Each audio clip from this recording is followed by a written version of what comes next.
हाँ जी साहब, welcome to my car helpline. कैसे हैं आप लोग?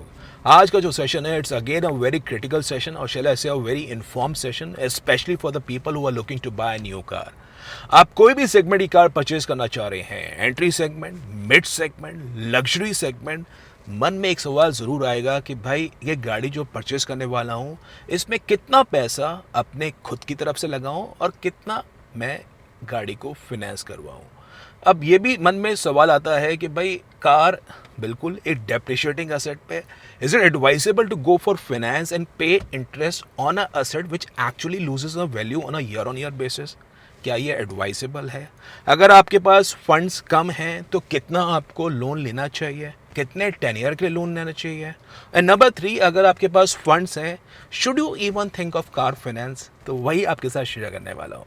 अब देखिए, इसके अंदर 3 वेरी इंपॉर्टेंट एस्पेक्ट आते हैं because it's a financial transaction, तो आपको कुछ एक एनालिसिस करने की बड़ी ज़रूरी बात है।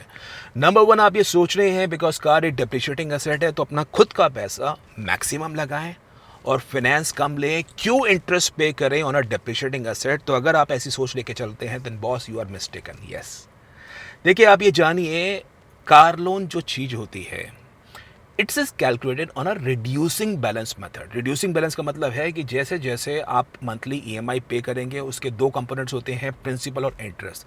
आपका जो जो प्रिंसिपल कम होता रहेगा तो उस हिसाब से आपका इंटरेस्ट आउटस्टैंडिंग प्रिंसिपल पे कंप्यूट होगा। सपोज आपने लोन लिया है 3 लाख रुपीज़ का, at the end of first year suppose your principal remains to be 2,50,000 rupees. In that case जो इंटरेस्ट कंप्यूट होगा वो आउटस्टैंडिंग प्रिंसिपल कंप्यूट होगा। That means it will be compute 2.5 lakh rupees. Suppose second year में रहता है 2 लाख रुपए, तो फिर 2 लाख पे कंप्यूट होगा। तो ये रिड्यूसिंग बैलेंस पे होता है और आपके पास अपने फंड्स पड़े हैं।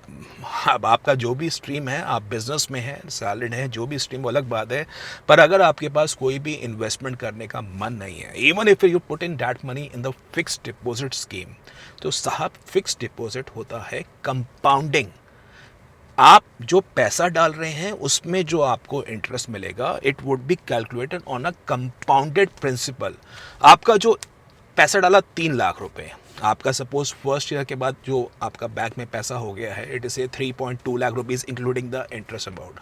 तो जो नेक्स्ट ईयर में आपको इंटरेस्ट मिलेगा वो 3.2 लाख रुपीज़ पे कंप्यूट होगा। उसी के अलावा 3.5 लाख हो जाता है तो वो थर्ड ईयर में जो कंप्यूट होगा वो 3.5 लाख पे होगा। तो आप डिफरेंस समझिए, कार लोन में है रिड्यूसिंग, तो जैसे जैसे आपका प्रिंसिपल कम होता है उस हिसाब से आपका इंटरेस्ट भी कम होता चला जाता है और फिक्स डिपॉजिट में आपका इंटरेस्ट कंपाउंडिंग है। तो ये बड़ा सरप्राइजिंग है लेकिन ये रियलिटी है। आप अगर देखेंगे कार लोन का जो एब्सोल्यूट रेट ऑफ इंटरेस्ट आप पे कर रहे हैं on a loan of 5 lakh rupees for 5 years, considering SBI से ही हो वो 7.5% जो बैंक बोल रहा है, एक्चुअली आप जो पे कर रहे हैं फ्लैट रेट वो कितना पड़ रहा है? This flat rate is much lower compare to the amount you putting in fixed deposit. तो यस, ये आपको जानना ज़रूरी है। अब इनफैक्ट क्या है, प्रेजेंट क्या है, पैंडमिक का टाइम चल रहा है, लोगों के जो बिजनेस हैं, लोगों की जो जॉब्स हैं वो भी स्टेक पे हैं, तो why to block in your own funds? Number 2, आपके लिए एक चीज़ और बता रहा हूँ, टैक्सेशन आस्पेक्ट से है। अब देखिए, अगर आप 10 लाख की कार परचेज कर रहे हैं and if you are buying the entire, जो भी आप पैसा पे कर रहे हैं अपने खुद के फंड से परचेज कर रहे हैं, तो बॉस टैक्स से स्क्रूटनी भी हो सकती है। आईटीओ ये जरूर पूछ सकता है कि भाई 10 लाख रुपए आए तो आए, अच्छी बात है, लेकिन इसकी डिटेल्स दीजिए, आए कहाँ से है। हो सकता है आपका लेजिटिमेट सोर्स हो, बिल्कुल अच्छी बात है, कोई उसमें बुराई नहीं है, आप बाद में फर्निश कर सकते हैं डिटेल्स, पर why to get a scrutiny notice for the same?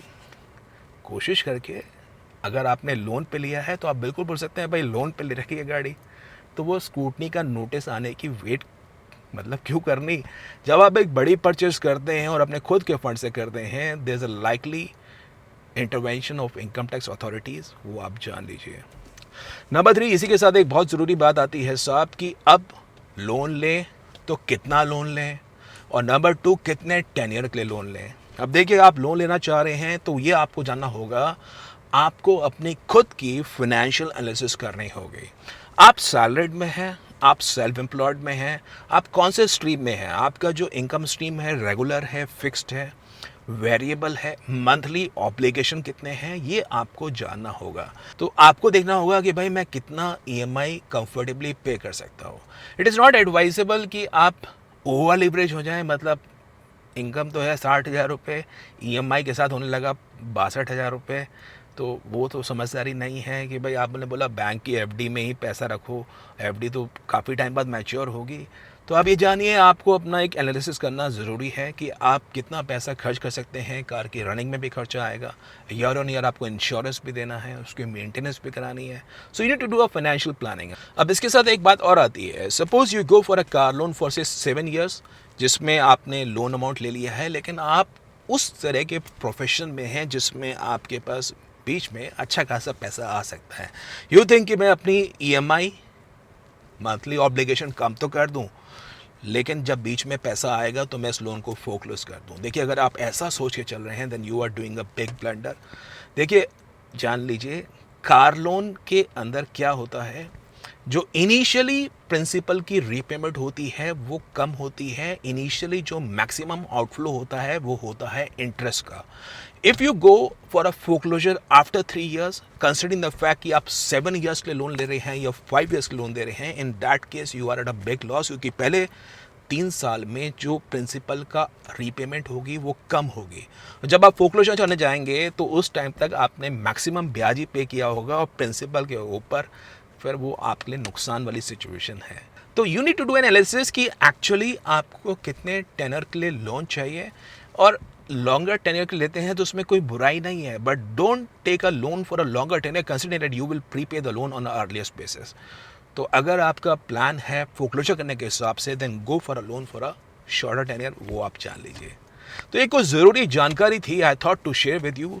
इसके साथ साथ आजकल बैंकों ने स्टेप अप स्कीम निकाल रखी है, बैलून ईएमआई स्कीम निकाल रखी है, बुलेट ईएमआई स्कीम निकाल रखी है। स्टेप अप में क्या होता है, पहले साल आपकी जो ऑब्लिगेशंस हैं वो कम रहती हैं, सेकेंड ईयर में बढ़ जाती है। सपोज आप सैलरीड में हैं, आपकी इनकम सभी स्ट्रीम लगता है कि फ्यूचर में बढ़ेगी, तो आप स्टेप अप पर जा सकते हैं, जिसमें फर्स्ट ईयर में आपकी ईएमआईज कम रहेंगी, सेकंड ईयर में और बढ़ जाएगी अराउंड 12%, थर्ड ईयर में और बढ़ जाएंगी। तो उसमें every year your EMI would tend to increase. ये बड़ी पॉपुलर रहती है और सैलरीड क्लास लोग इस चीज़ को देखते हैं।